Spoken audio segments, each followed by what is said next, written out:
So I thought today we'd make a quick video on the benefits of meditation. And by the way, if you can hear mowing in the background at any point, that's because today, for some reason, all the boys of Australia have decided it's lawn mowing day.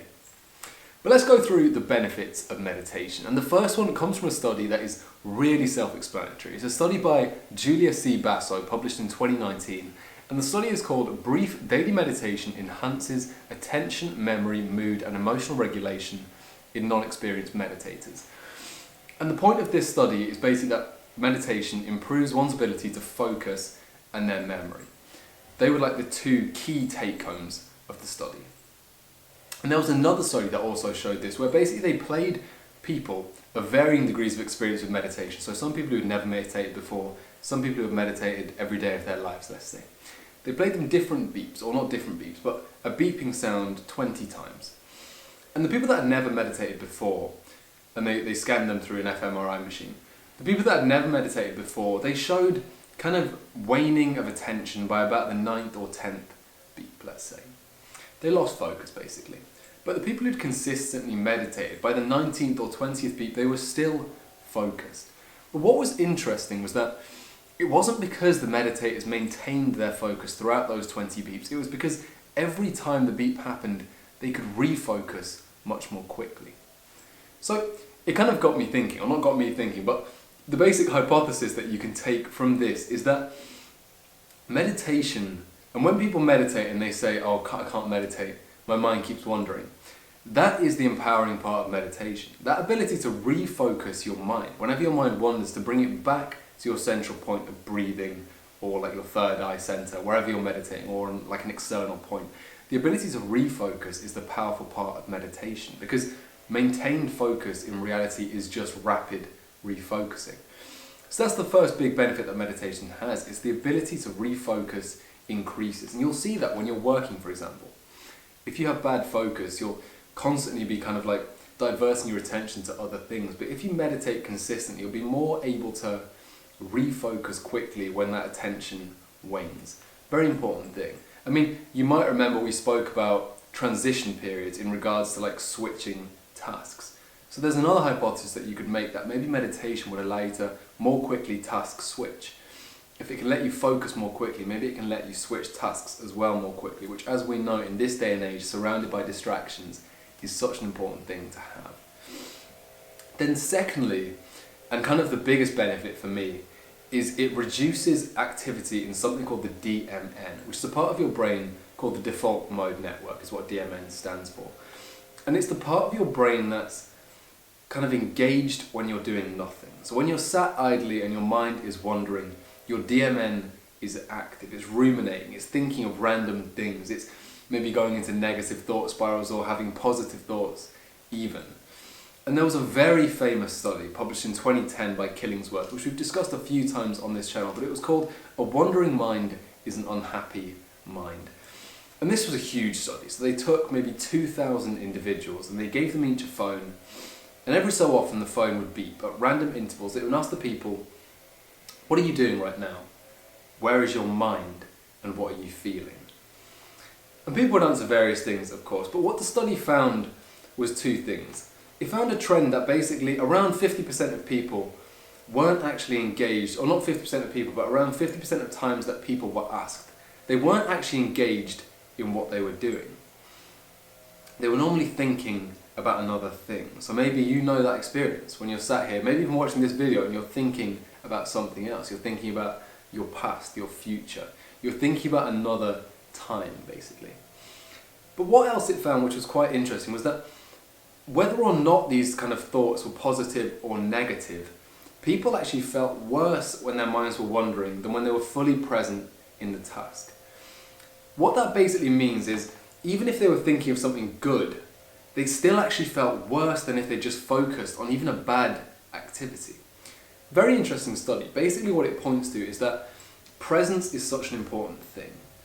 That our minds get disrupted by kind of thinking of different things, by rumination, by not being present in the moment. That's what makes us unhappy, and meditation can increase that. So I have another study here called Meditation Experience is Associated with Differences in Default Mode Network Activity and Connectivity by Judson A. Brewer, published in 2011. And I'll put some things up on the screen now, but basically what this showed was a reduction in default mode network activation. So meditation for even just 13 minutes a day, as we found out in that first study by Julia Basso, is shown to kind of have these positive effects, to reduce activity in the default mode network substantially, therefore meaning that your mind will wander less, you'll be more present in the activities that you're doing, and you'll feel more kind of happy and present and focused.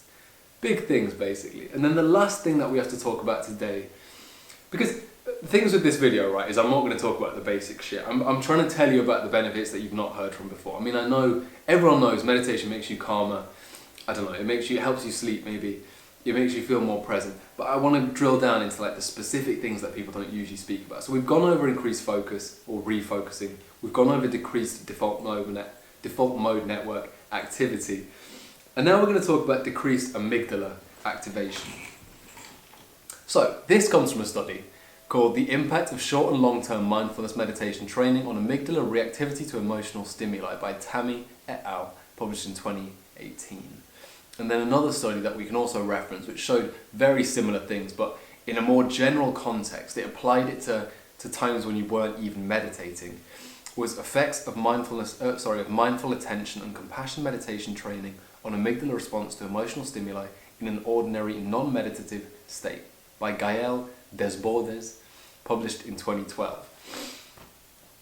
And if anything, that second study is more important because it shows that what we're going to talk about also impacts people when they're not actually in a meditation, which is the problem with a lot of these meditation studies. But the amygdala. So what is the amygdala? And it's a tiny little peanut-sized part of your brain that's essentially responsible for fear. Not just for fear, it's responsible basically for interpreting stimuli. And when it gets an external stimulus, it essentially assigns a value to it, and it says, is that a good thing or is it a bad thing? And it's connected to something called the HPA axis, so the hypothalamic pituitary adrenal axis. And this, as you might have been able to tell by the word adrenal, is what releases adrenaline, or noradrenaline, norepinephrine, epinephrine, they're all the same thing, well, kind of, into the body in response to external stimuli.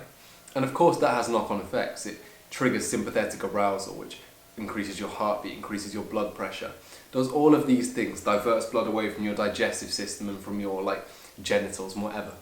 It does so much. But the studies basically show that if you can reduce activity in this network, then meditation can have severe impacts on things like stress reduction, primarily, and your ability to engage in stimuli.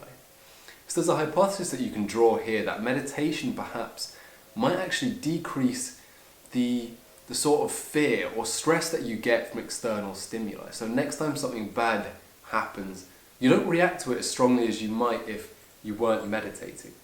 So it's quite a powerful thing to have, especially in this day and age where really we're stimulated by a lot of things without even realizing.